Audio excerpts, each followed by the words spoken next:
কি করছো আজকে? কি হবে আজকে রাতের মেনু? হ্যাঁ, রাতে হবে চিকেন বিরিয়ানি। তার জন্য এটা হচ্ছে বিরিয়ানির মশলা, যেটা অনেক কিছু দেওয়া থাকে, সেটা আগে ভেজে নিয়ে আমি সেটা মিক্স করে যেটা বিরিয়ানির ওপরে দেবো। আর তারপরে হবে এই মশলাটা, যেটার মধ্যে এখনো আদা জিরে অনেক কিছু দেওয়ার আছে।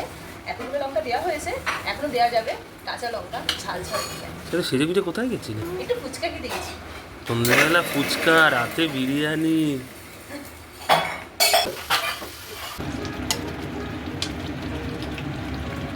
বিরিয়ানিটা একদম জমে। এবার ভেজে রাখা আলুগুলো দিয়ে দেবো। যেহেতু পরপর 3 দিন আমাদের নিরামিষ আছে, ওর জন্য হঠাৎই প্ল্যান হয় যে আমাদের রাত্রেবেলা আজকে একটুখানি চিকেন বিরিয়ানি হবে, আর আজকে রাত্রেবেলার জন্যই হবে, ওইটুকুতেই শেষ। ওর জন্য অল্প করা হচ্ছে। যা গরম, বেশিক্ষণ ওখানে দাঁড়িয়ে থাকা যাবে না। পাখার তলায় চলে এসেছি, এখন বসেছি কষা মাংস নিয়ে। এইখানটা করেছিলে ঘুরে এই দিক দিয়ে এখানে এসে এখন বলছে ওখানে যাবো, মা বসবে। তো বসো এখানে।